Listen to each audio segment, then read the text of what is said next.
Assalamualaikum warahmatullahi wabarakatuh. Selamat malam, salam sejahtera untuk kita semuanya. Om Swastiastu, Namo Buddhaya, salam kebajikan. Hamdan wa syukranillah, salatu wassalamu ala rasulillah, la haula wa la quwata illa billah, amma ba'd. Alhamdulillahirabbil alamin. Hujan di luar biasa, merata di seluruh wilayah Yogyakarta. Namun kita semuanya berkumpul di sini juga dalam cuaca hujan di ruangan ini. Tapi apa? Hujan rindu. Hujan rindu. Walaupun sebenarnya saya ditemani sama Mbak siapa namanya ini? Vira. Mbak? Vira. J. Saya sebenarnya lebih suka sendiri. Apakah saya harus pergi dari sini sekarang? Ya, udah kadung. Oh ya udah. Enggak apa-apa ya, saya di sini ya. Lumayan bisa foto sama Gus Miftah. Karena saya punya prinsip lebih baik sendiri dalam ketaatan daripada berdua dalam kemaksiatan. Say Gus.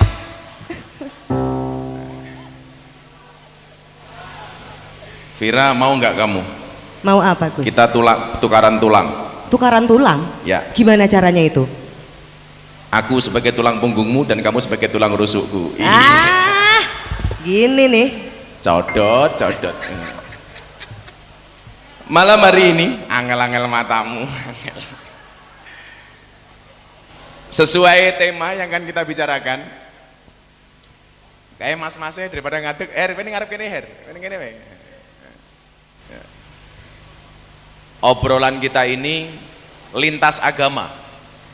Apapun bisa dibicarakan, termasuk dress code-nya tidak harus macam-macam, ya silakan. Yang penting kita mau ngobrol bareng-bareng. Sesuai tema kita malam hari ini apa, Fir? Temanya, Fir? Temanya malam hari ini apa, Mas Danis? Menentukan jati diri di usia muda. Usia muda. Dengan segala permasalahannya. Menentukan jati diri di usia muda dengan segala permasalahannya, Gus. Ya. Saya berharap orasi ini menjadi tren di semua kota. Saya sudah ada banyak kontak dengan teman-teman di luar Jogja untuk membuat hal yang sama.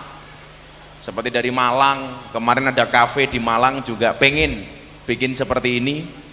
Kemudian di Surabaya, di Mojokerto, juga di Bandung.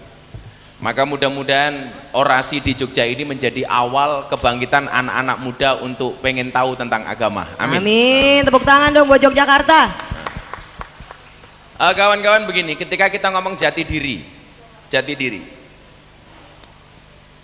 semua orang pengen menjadi sesuai yang dia inginkan. Betul ya? Betul. Semua orang, saya ulangi, semua orang pengen menjadi seperti yang dia impikan. Maka saya berangkat dari sebuah filosofi. Kalian tahu kenapa bayi itu kalau lahir yang keluar kepalanya dulu baru kaki? Udah pernah melahirkan kamu? Belum, kebetulan. Kamu tahu nggak bedanya kopi sama kamu? Ya beda. Bedanya apa? Bedanya saya manusia, dia minuman. Oh salah. Apa tuh? Kopi itu mengandung kafein. Kalau aku? Kamu mengandung anaknya codot. Bojoku codot no berarti. Bojoku menungsoy. Bojomu melu ra? Enggak. Oh asik lah.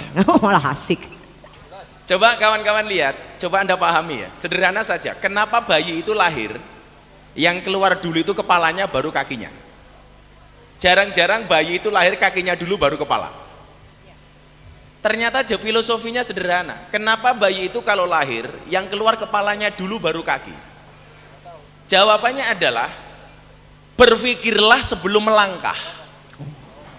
Maka seharusnya manusia itu ketika mencari jati diri dipikir dulu baru kemudian dilakukan. Lah, orang-orang yang kemudian tidak pernah berpikir kemudian bertindak dikatakan fakir qobla ang takzima. Ini bukan hadis ya.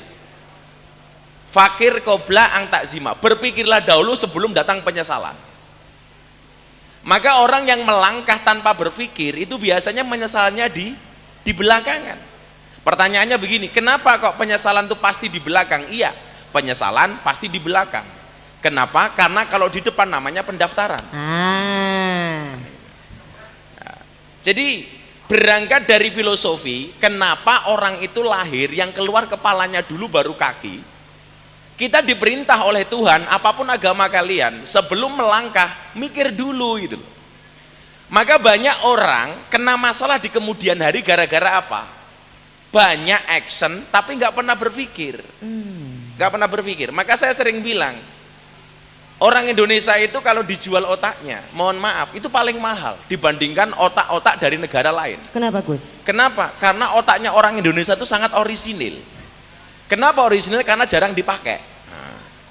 Bahkan saya punya temen naik sepeda itu kalau jatuh, yang dipegang bukan kepalanya. Apa tuh? Dengkulnya. Dengkulnya. Karena otaknya ini dengkul gitu loh.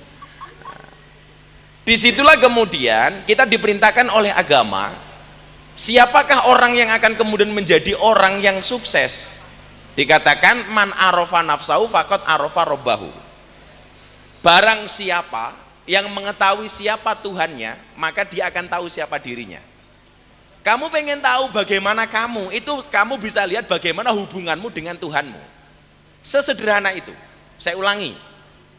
Barang siapa mengetahui siapa dirinya, berarti dia mengetahui siapa Tuhannya. Dan saya pikir konsep semua agama sama. Pengen tahu siapa Tuhan kamu, kamu harus tahu siapa dirimu. Kalau kamu tidak pernah sadar siapa dirimu, maka kamu tidak akan pernah sadar siapa Tuhanmu. Maka hidup bukan soal di mana kamu berdiri, tapi kemana kamu akan melangkah. Maka kenalilah potensi diri. Potensi yang pertama, Tuhan menciptakan manusia itu sebaik-baiknya bentuk. Laqad khalaqnal insana fi ahsani taqwim. Fi ahsani taqwim. Makanya nggak ada orang jelek. Yang ada itu adalah ganteng yang tertunda. Gantengnya tertunda belum ya berarti ya? Berarti belum. Kapan itu kira-kira? Ya mbuh. Ya mbuh. Tapi saya meyakini, jangan bangga kalau kemudian kamu cantik hanya gara-gara kamera 360. Mendingan saya jelek tapi ciptaan Tuhan. Saya itu paling tersinggung kalau ada orang ngedit foto kemudian diposting di Instagram biar kelihatan cakep. Saya selalu bilang, tolong kalau ngedit foto jangan cakep-cakep. Kenapa soalnya? Kasihan saya yang cakep dikira editan. Padahal asli ya. Padahal asli. Nggak pakai 360. Nanti dikira editan gitu loh. Ya biasa kayak ini, kayak Fadil ini YouTuber nggak jelas ini. Wow. Ganteng loh. Apanya? Ganteng loh. Di mana-mana dia bangga walaupun badannya besar kan. Nah, saya selalu bilang kok, kalau kamu cowok menikah sama cewek, menikahlah dengan yang gemuk, jangan yang kurus. Kenapa? Karena cewek yang kurus itu hanya fokus kepada penampilan, tidak pernah fokus kepada perasaan. Kalau yang gemuk fokusnya? Kalau gemuk itu jelas. Apa? Lebih baik gemuk mergo mangan sego daripada kuru gaweane mangan konco. Aku ora tau mangan konco loh. Maka potensi pertama, ketika Tuhan melahirkan kita, sudah dalam bentuk wujud yang luar biasa. Laqad khalaqnal insana fi ahsani taqwim. Manusia itu diciptakan oleh Tuhan dalam sebaik-baiknya bentuk. Makanya kalian harus pede sebenarnya. Wah, saya kok kurang tampan, saya kok jelek, saya kok kurang cantik dan lain sebagainya. Jangan kemudian itu membuat kalian underestimate. Tapi juga Anda yang merasa punya penampilan yang wow, jangan Anda kemudian overconfident. Lah disinilah kemudian kita dituntut untuk menjadi orang yang bijak. Anda jelek, katakan ketika kamu dihina, oh kamu kok jelek, hada min fadli robbi, api apa lagi mau titipan, semuanya dari Tuhanku. Kamu kok ganteng, dari Tuhanku. Makanya cowok-cowok yang wajahnya jelek santai saja bro. Anaknya Nabi Adam itu justru kawin silang. Yang jelek, cowoknya jelek, istrinya cantik. Yang cowoknya cakep, istrinya jelek. Makanya kalian cowok-cowok yang punya wajah jelek, saya doakan insya Allah istrinya cantik. Parah. Ini tadi kok ngomong cowok-cowok yang jelek kok ngadepnya ke sana terus toh? Ini jelek-jelek kok. Wajahnya pas-pasan kok. Makanya mbak-mbaknya yang cantik Anda jangan terlalu pede. Aku cantik, suamiku cakep, oh belum tentu. Belum tentu. Maka saya sering mengatakan apa? Ayu mergo banyu wudu luwih sahdu tinimbang ayu mergo ginju. Tepuk tangan. Makanya fungsinya masker itu banyak. Ya minimal melindungi wajah yang jelek lah. Jadi nggak kelihatan ya. Tapi mbak-mbaknya santai ya Ndok ya. Cantiknya wajahmu hanya akan menemanimu sampai tanah, tapi cantiknya akhlakmu akan menemanimu sampai jannah. Jadi potensi pertama, Tuhan itu memberikan kesempurnaan fisik kepada kita. Laqad khalaqnal insana fi ahsani taqwim. Artinya apa? Nggak ada kemudian hal yang membuat kita harus underestimate. Ya percaya diri saja itu loh. Percaya diri saja. Bahwa kemudian ini potensi yang kemudian Allah berikan kepada kita. Lah, bagaimana kemudian? Yang kedua, kalian harus tahu apa sih fungsi manusia itu diciptakan. Nah, fungsi manusia diciptakan itu tujuannya untuk apa? Ini ja'ilun fil ardi khalifah. Manusia itu diciptakan oleh Tuhan untuk menjadi seorang khalifah. Maka begitu Nabi Adam itu diciptakan di surga itu, kalau kemudian hari ini orang mengatakan kita itu hidup di dunia kok kangelan mergo dosane Nabi Adam, Anda salah. Kalau Nabi Adam tidak pernah berbuat salah, maka tidak akan pernah ada dunia. Artinya apa? Ketika kemudian kita berbuat salah, jangan menganggap kesalahan itu sebagai akhir dari segalanya. Coba Anda lihat, kalau kemudian Nabi Adam itu nggak pernah berbuat salah sama Siti Hawa, barangkali dunia nggak pernah ada. Nah, makanya kenapa kemudian orang tua selalu berpesan, jangan pernah ulangi kesalahan yang sama, betul? Nah, betul. Iya. Kenapa orang tua selalu berpesan, jangan pernah ulangi kesalahan yang sama? Kenapa? Karena banyak kesalahan yang lain yang harus kita coba. Pasti banyak yang lain. Yang perlu kita coba kan banyak itu loh. Maka ketika kemudian kita sebagai manusia diciptakan oleh Tuhan dan berbuat salah, ini satu hal yang biasa. Maka kalau Rasulullah mengatakan kullu bani adama khata'un wa khairul khata'ina tawwabun. Setiap anak Adam itu pasti punya salah. Dan sebaik-baik orang salah adalah bertobat. Itu saja. Nggak mungkin seseorang itu benar terus. Maka di sini kemudian saya mengutip kalimatnya Imam Al-Ghazali. Imam Al-Ghazali itu membagi begini, ada 3 jenis sifat manusia. Coba ya, ini yang nom-nom mesti paham ini, mesti cocok ini. Yang karena pertama, seperti jiwa kalian. Yang pertama sifat bahimiah, sifat kebinatangan. Kebinatangan. Jadi manusia semuanya itu punya sifat binatang. Sifat binatang itu apa? Sifat binatang itu adalah makhluk hidup dengan rutinitas biologis yang sama persis dengan manusia. Jadi lah awakmu ki roh cewek seneng banget, kemudian kowe ndelok cewek wow, bahkan nyuwun sewu dadi ngaceng umpamane gitu. Lah itu merupakan sifat bahimiah dari manusia. Oke. Ketertarikan sesama lawan jenis itu luar biasa. Karena itu memang sifat bahimiah seperti yang dikatakan oleh Imam Al-Ghazali. Yang menjadi masalah itu adalah ketika kamu melihat lawan jenis kamu nggak tertarik. Lah ini malah bahaya. Malah bahaya ya itu malah bahaya. Malah bahaya. Yang pertama sifat bahimiah. Kemudian yang kedua adalah sifat sayatin, sifat-sifat setan. Setan ini apa? Kecenderungannya menggoda, kecenderungannya ganggu, kecenderungannya menipu dan lain sebagainya. Dan yang ketiga adalah sifat malaikat. Sifat malaikat. Maka di sini kemudian uniknya manusia. Allah itu menciptakan manusia itu sebagai produk terakhir. Sebelum menciptakan manusia, Allah sudah menciptakan malaikat. Malaikat itu sifatnya apa? Benar terus, gak pernah salah. Ya. Jadi kalau kamu pengen suami benar terus, nikahlah dengan malaikat. Apalagi Israel, wah orang tahu salah itu. Serem ya. Kemudian setelah menciptakan malaikat, Allah menciptakan setan. Setan itu sifatnya apa? Salah terus gak pernah benar. Yeah. Itu artinya apa? Kalau kamu punya istri salah terus berarti istrimu setan. Lah. Ayo. Loh, guyune banter banget sih sebelah situ. Tapi perlu kamu ingat, Fir. Kenapa? Cewek itu kalau disakiti nggak pernah ingat. Cewek itu kalau disakiti nggak pernah lupa. Nggak pernah lupa. Tapi kalau menyakiti nggak pernah ingat. Itu perempuan. Makanya jangan pernah punya salah sama cowok. Jangan pernah punya salah sama cewek. Jangan pernah punya Karena salah. Cewek itu pada dasarnya adalah ahli sejarah. Ahli sejarah? Ahli sejarah. Jadi 10 tahun yang lalu kamu punya salah sama istrimu, pasti akan ingat. Itulah dibahas lagi ya. Dibahas lagi. Delok wae. Makanya kenapa cewek itu kalau menangis yang ditutup mulutnya. Nah, kalau cowok menangis ditutup matanya. Oh, kenapa itu? Kenapa cewek itu kalau menangis ditutup mulutnya? Karena cewek tahu dosa yang paling besar berasal dari seorang cewek adalah mulut. Nah, kalau cowok menangis yang ditutup matanya. Karena cowok paham dosa paling besar dari orang laki adalah mata. Jadi cowok lihat kamu di sini, pasti wow. Begitu pulang lihat istrinya, weh. Jangan gitu dong. Yang saya curiga malah satu, kelihatannya cowok, tapi kalau menangis ditutup matanya, lagi bahaya. Kelihatannya cowok, kalau tutup mulutnya. Jangan-jangan casingnya cowok, isinya cewek. Uangnya yono. Lagi tren sekarang? Ya sekarang lagi tren ya. Namanya Laura. Apa tuh? Lanang ora wedok ora. Laura. Biasanya jenenge Sucipto. Apa tuh? Susune lancip diganjel boto. Lancip loh. Boto gitu tuh, kaos kaki. Kalau di Thailand namanya apa? Apa tuh? Namanya kalau di Thailand itu adalah lady boy. Lady boy. Wajahnya lady, kakinya boy. Kakinya aja toh. Kata Reni Wayu jempol kabeh. Jempol kabeh. Jijik ini. Rasa dibayangke, lanjut silakan. Maka kemudian, lah manusia itu mempunyai sifat yang luar biasa. Ada sifat setannya, ada sifat binatangnya, ada sifat malaikatnya. Lah, manusia yang kemudian akan menemukan jati diri itu siapa? Manusia yang mampu mengkombinasi antara sifat malaikat, setan dan binatang. Dikombinasi malahan. Kalau malaikat semua malah nggak jadi. Oh, malah nggak asik. Kalau kemudian manusia itu seperti malaikat. Malaikat saja banyak yang pengen jadi manusia. Kenapa kemudian manusia pengen jadi malaikat? Kan goblok.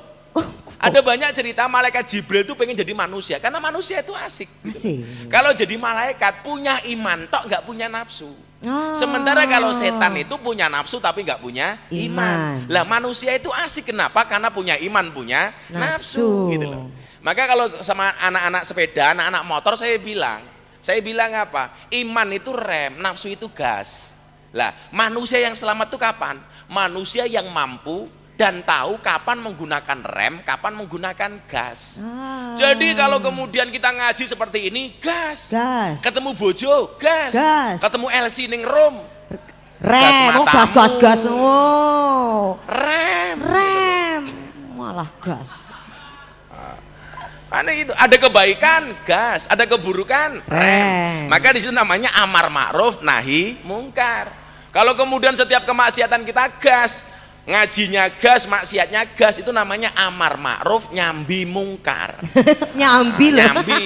Namanya STMJ, sholatnya terus, maksiatnya jalan. Gitu. Jadi manusia di sini. Lah kalau tahu potensi seperti ini, ketika kemudian kita berbuat salah, jangan dianggap sebagai akhir segalanya.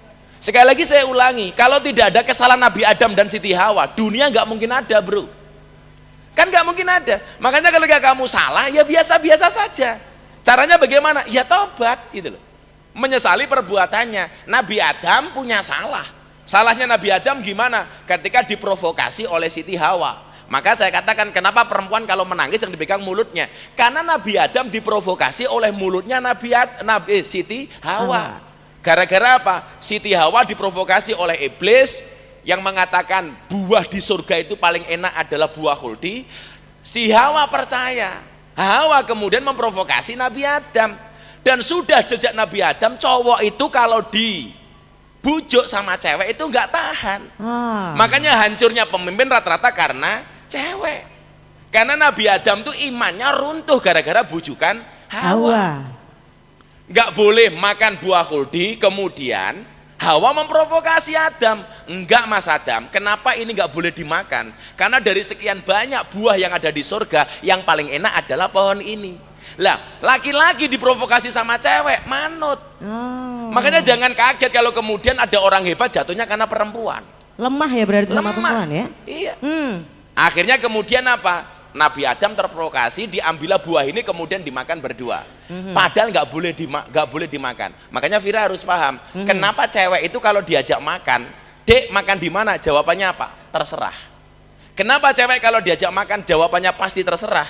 Karena cewek punya pengalaman salah milih makanan. Nah, jadi jangan salahkan perempuan kalau ngomongnya terserah. Ada sejarahnya ini. Ada sejarahnya. Oh diajak makan, kowe menune apa? Terserah. Iya. Ayo kita makan bakso, mbok jangan bakso, saya nggak pengen yang berkuah, katanya terserah. Gitu. Ya itulah cewek susah dipahami. Cowok itu seperti orang yang harus mampu menghadapi sekian banyak cuaca. Dan cewek itu seperti kota yang selalu berganti cuaca, itu hati-hati. Ini kenapa dari tadi cewek salah terus kayaknya ya Bunda ya? Bener terus. Bener terus ya malahan ya? Kayak saya ditanya, Gus, kenapa sih kok sinetron Indosiar itu ibu-ibunya sabar-sabar? Lah iyalah dibayar kok. Dibayar kok. Makanya kalau bapak pengen istrinya sabar, bayar. Gitu ya Bun ya? Bayar. Sing kurang ajar Dika, bayar bojone malah disusui. Disusui. Nyemas susue lah. Ini bayar lonte apa bayar sapa?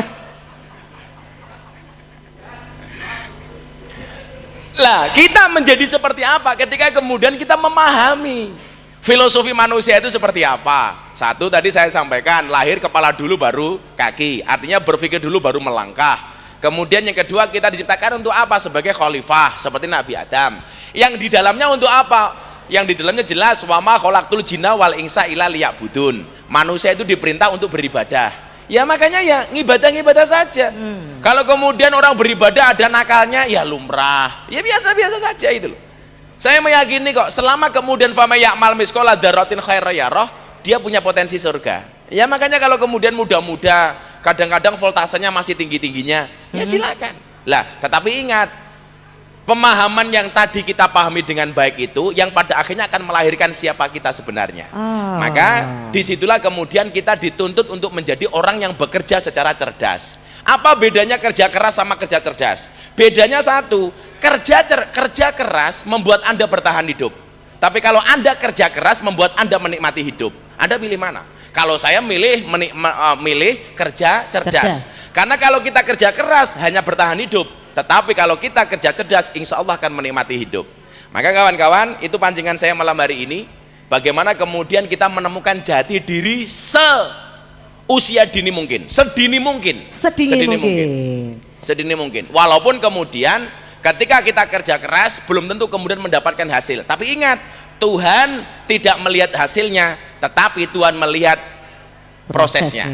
Maka fokuslah kepada proses, jangan berorientasi kepada hasil. Weh kerja soal sesuk hasilnya kaya ngopo urusannya Gusti Allah. Maka di situ saya kemudian mengatakan, kenapa keringet itu asin? Jelas karena dalam perjuangan tidak ada yang manis. Ya. Weh, tepuk tangan dong. Oke gitu untuk pancingan kita malam hari ini. Ngomong-ngomong tadi kan menemukan jati diri di usia semuda mungkin ya. Sedini mungkin. Sedini mungkin. Di sini saya mau nanya, di sini ada umurnya masih 20-an kah? Boleh angkat tangan? 20-an Gus katanya Gus. Oh itu. Oh expired kalau itu. Expired. Ada yang masih di bawah 20 mungkin? Ya, yang tanya yang muda dulu. Yang muda dulu. Yang masih muda karena tadi kan sedini mungkin nih konsepnya nih. Kalau ada yang mau bertanya? Oh, di belakang sana, Mas Danis boleh dibantu Mas Danis? Maju Mas, kadoan Mas. Yang mana? Di sebelah sana, pakai baju merah, pakai topi. Oh iya. Tampaknya masih muda itu sepertinya. Boleh nanya karena dari The Paragon nanti akan ada hadiah. Iya. Ada hadiah. Jutaan rupiah ya Vira. Jutaan ya? rupiah. Ini mana nih, tadi? Iki loh malah boleh lewati. Siapa namanya Mas? Nama saya Gary. Gary. Ya. Saya dari Surabaya. Aduh men. Tapi tinggal gini. Oh, matamu. Tarik sis. Monggo. Assalamualaikum warahmatullahi wabarakatuh. Waalaikumsalam. Gus, saya mau tanya. Ya saya mau jawab. Ya oke. Dalam hidup ini kita banyak masalah sih Gus. Jadi kok deg-degan gini? Biasa wae lo. Wake masalah. Jadi gini Gus. Dalam itu banyak masalah. Kita semua yang kita lakukan ini kan sudah takdir ya. Terus yang kita lakukan ini, misalnya kita ada utang, ada masalah apapun itu, boleh nggak kita melibatkan Allah Gus? Terima kasih. Ya. Oh, banyak hutang ya Mas Gary ya? Mas Gary. Iya. Ketika hidup kamu diselimuti masalah, berbahagialah. Kenapa? Berarti kamu manusia. Karena kalau hidupmu diselimuti oleh wijen berarti onde-onde.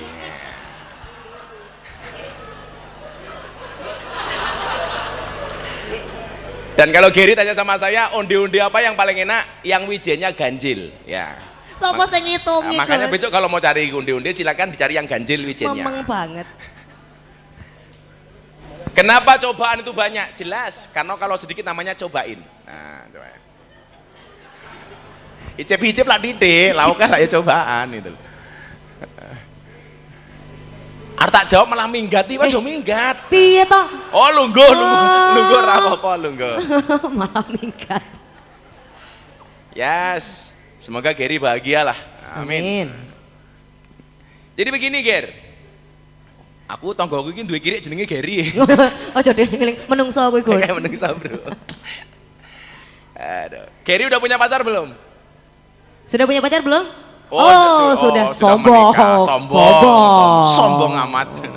Mungkin masalahnya salah satunya dari situ loh malah. Apanya? Masalahnya salah satunya dari situ mungkin. Masalahnya dari pernikahan. Iya.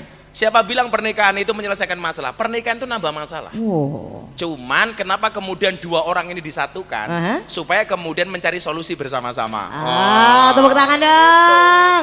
Yang sudah menikah tepuk tangan, yang belum menikah nggak usah tepuk tangan. Ya nggak apa-apa, berharap. Berharap nggak apa-apa ya. Berharap. Allah itu menciptakan manusia mempunyai 360 sendi. Dan sendi yang paling menyakitkan adalah sendirian. Sendirian. Rungokno ta jomblo-jomblo kuwi. Sak kelele. Ndek manuk nggih nguyuh tok. Aduh. Apa bedane karo keran? Jadi begini, boleh nggak kita melibatkan Allah ketika kita punya masalah? Permasalahannya bukan boleh apa tidak, bahkan harus, harus. Libatkan Allah dalam masalahmu. Maka ketika kamu berdoa jangan katakan, ya Allah saya punya masalah yang besar. Diganti redaksionalnya. Redaksionalnya apa? Wahai masalah, saya punya Tuhan yang maha besar. Karena sebesar apapun masalahmu, lebih besar Tuhanmu. Lah kenapa kemudian kita tidak pernah pede menghadapi masalah? Karena kita merasa masalah ini besar, padahal sebesar-besarnya masalah lebih besar Tuhan. Maka kemudian ketika kita punya masalah, dikatakan oleh Al-Quran, fafirru ilallah, larilah kamu kepada Allah. Persoalannya kemudian adalah, kita itu kalau punya masalah, lebih senang curhat kepada manusia dibandingkan curhat kepada Allah. Lebih celaka lagi apa? Lebih senang curhat kepada WA story. Lebih senang curhat kepada IG story. Padahal itu tidak menyelesaikan masalah, justru nambah masalah. Maka saya selalu mengatakan, kalau kamu pengen masalahmu tidak dilihat oleh orang lain, jangan pernah kamu jadikan sebagai WA story. Kan bertengkar dengan orang lain, kamu posting di WA story. Yang seharusnya itu konsumsi pribadi, akhirnya semua orang lihat. Maka kemudian sebaik-baik penolong itu siapa? Allah. Kalau kamu curhat dengan manusia, kalau manusia itu masih baik sama kamu, dia akan menutupi aib kamu. Tetapi kamu bisa menjamin nggak orang yang kamu ajak curhat itu pasti menutupi aib kamu? Nggak ada jaminan. Sebulan, 2 bulan baik, 3 bulan ngember, cangkemnya ngember. Tapi kalau kemudian kita curhat sama Allah, Allah nggak akan mungkin ngember itu loh. Nggak akan mungkin Allah memberitahukan masalah kamu kepada manusia yang lain. Maka di situ kemudian dikatakan fafiru ilallah, minta tolonglah kamu sama Allah. Kan begitu. Maka ketika manusia itu diuji, kata Ibnu Athaillah, jangan jadi seperti seekor anjing. Anjing itu kalau dilempar oleh batu, dilempar batu, maka oleh anjing yang dikejar itu bukan yang lempar, tapi batunya.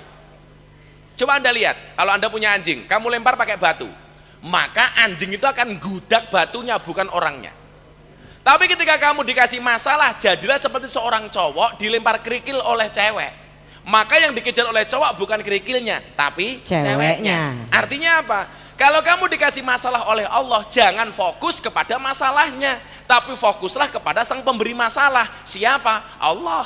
Kayak kemarin saya bilang soal corona, berdoalah kepada Tuhannya corona, supaya corona segera dihilangkan. Jangan gara-gara corona kita kehilangan Tuhan. Ketuklah pintu langit dengan doa. Kenapa? Karena yang terlockdown hanya buminya. Langitnya masih terbuka untuk semua hambanya. Kan begitu. Makanya kalau Gary punya masalah, jangan fokus kepada masalahnya, tapi fokuslah kepada sang pemberi masalah. Siapa? Allah. Kalau kamu merasa ditolak terus lamaran kamu, ya kamu minta sama yang membuat jodoh kamu. Siapa? Allah. Kalau kamu hanya fokus kepada orangnya, kamu gak akan dapat. Makanya doa saja, ya Allah bila dia jodohku jadikan dia istriku ya Allah. Namun bila dia bukan jodohku, mbok dicek lagi ya Allah. Dicek lagi. Ya, siapa ngerti salah ya. Siapa ngerti kan ada peninjauan kembali. Peninjauan kembali.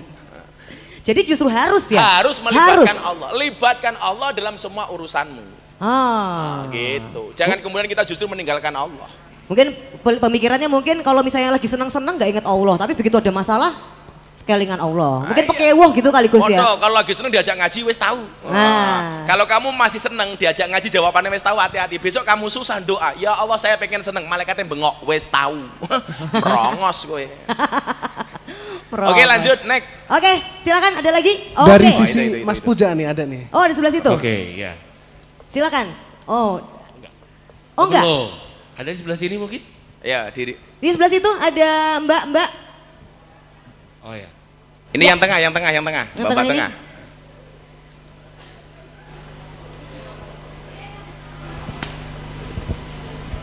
Assalamualaikum warahmatullahi wabarakatuh. Waalaikumsalam.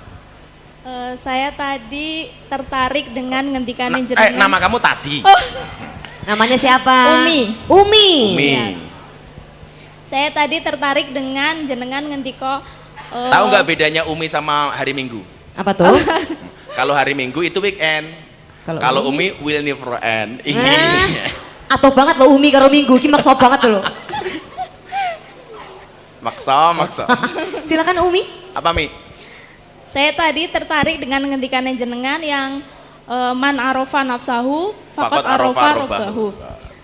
Terus bagaimana dengan orang yang tidak mempercayai Tuhan atau ateis?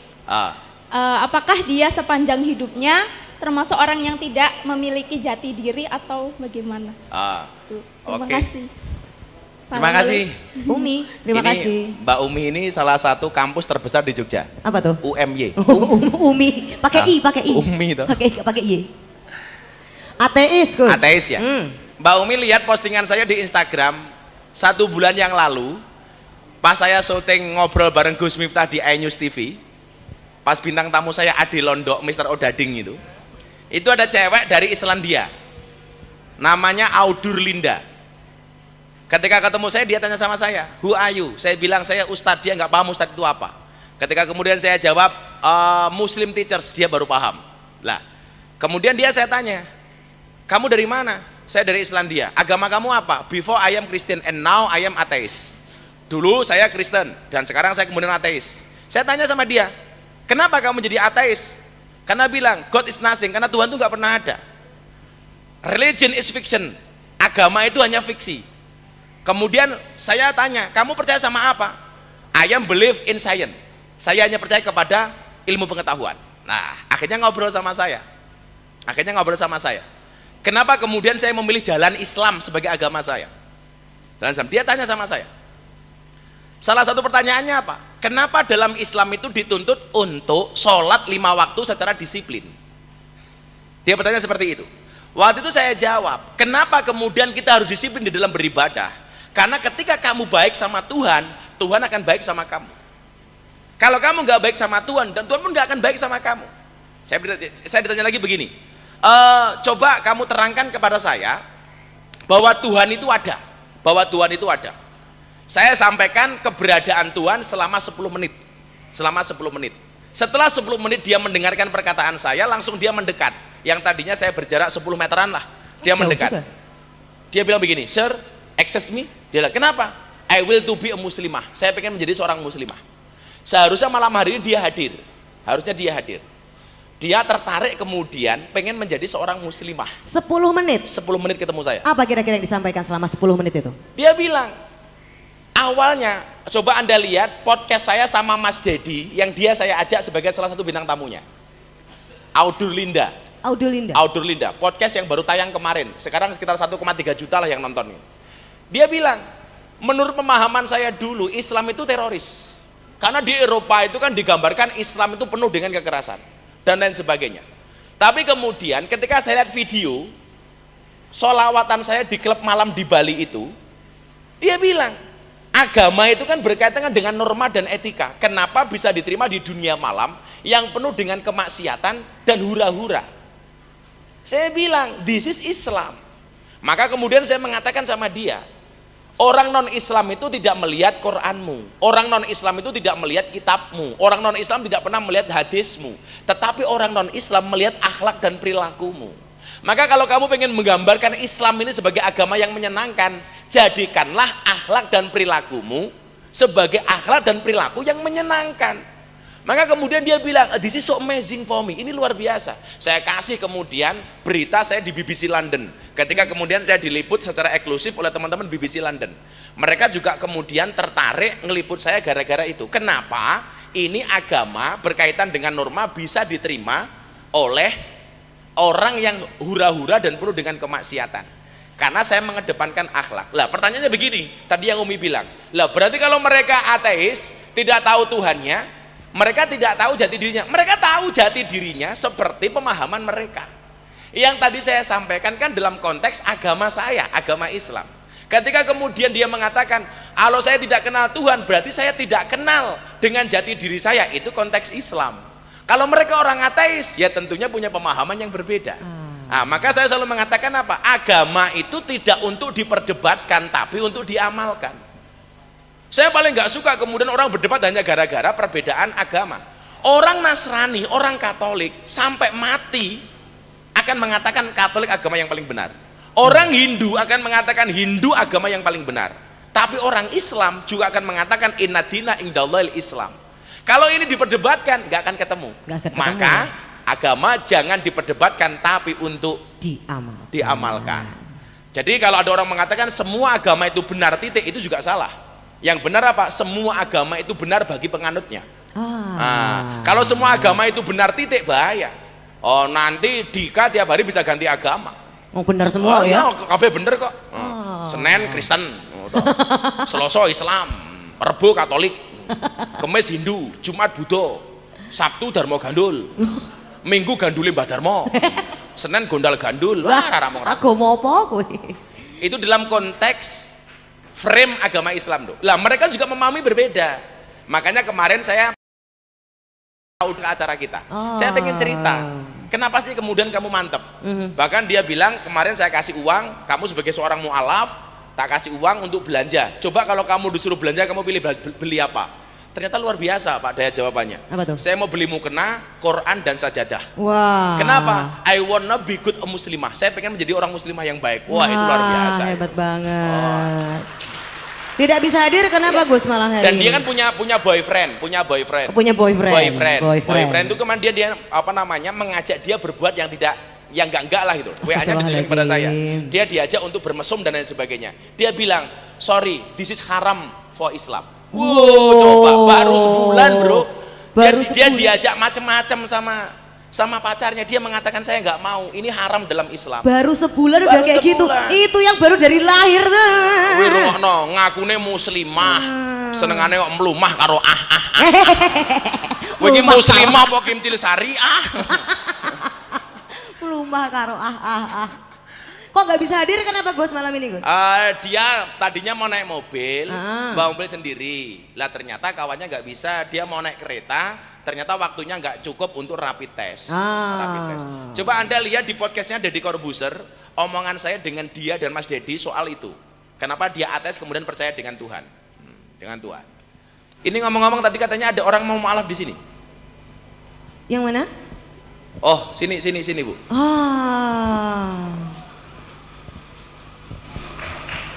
Boleh kita berikan tepuk tangan?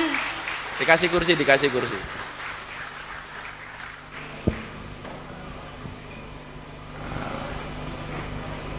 Mari Mbak, silakan. Halo Mbak. Halo, Mbak siapa namanya? Nama saya Intan, Pak. Dari Islandia juga? Bukan.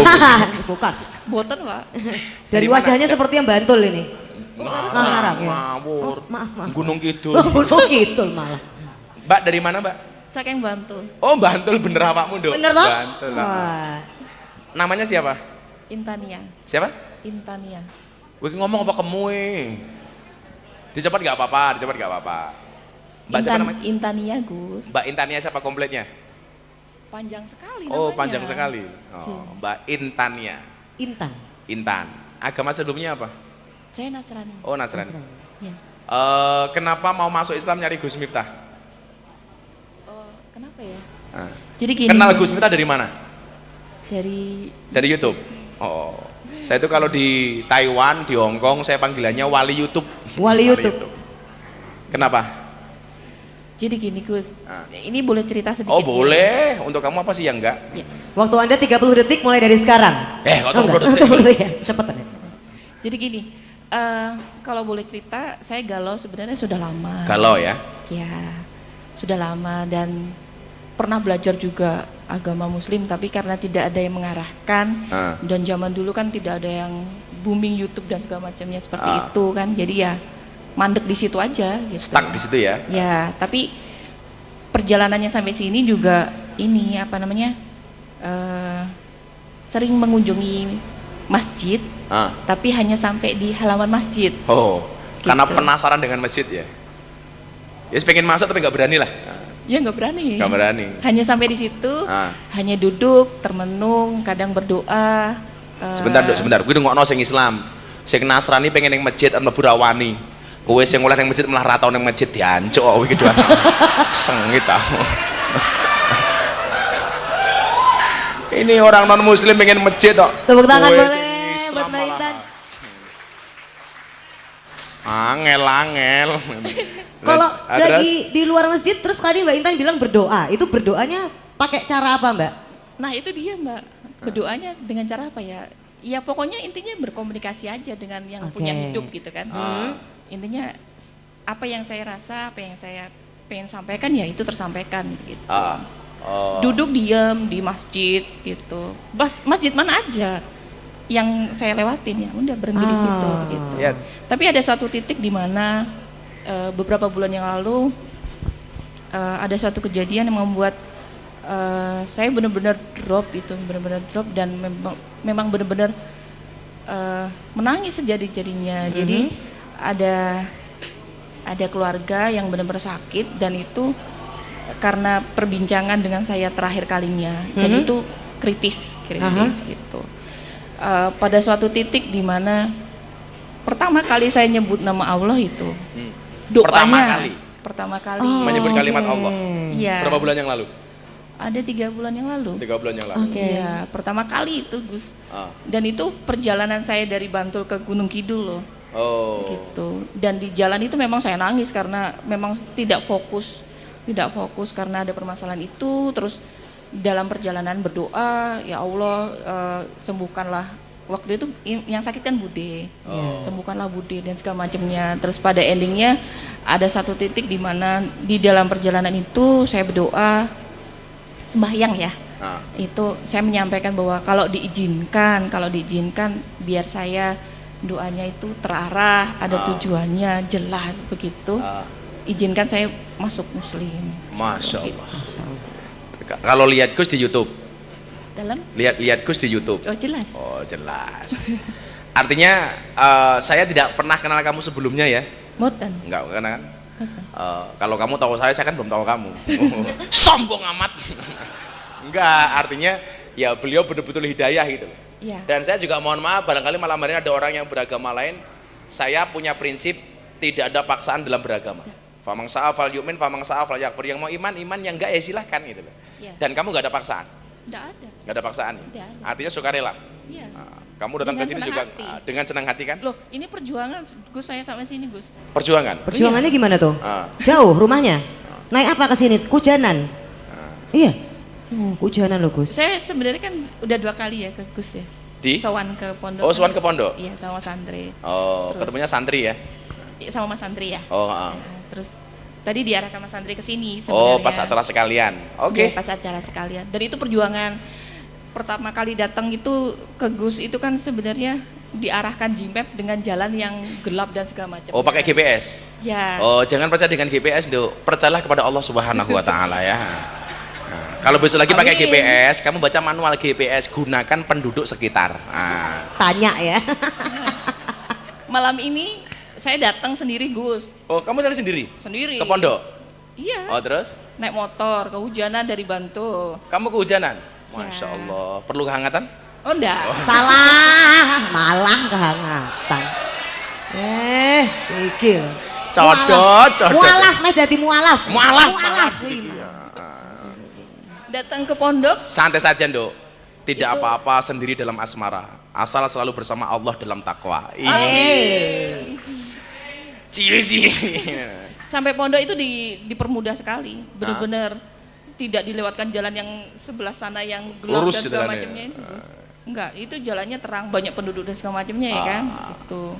Sampai ke pondok ketemu Mas Andre tadinya kan cuma Tapi kamu nggak diapa-apain nih sama Mas Andri? Udah, diskusi aja. Oh, diskusi aja. Tadi saya mikirnya, Bu, kalau bisa. Kalau dia apa-apain ya kamu harus maklum lah, karena dia belum sembuh.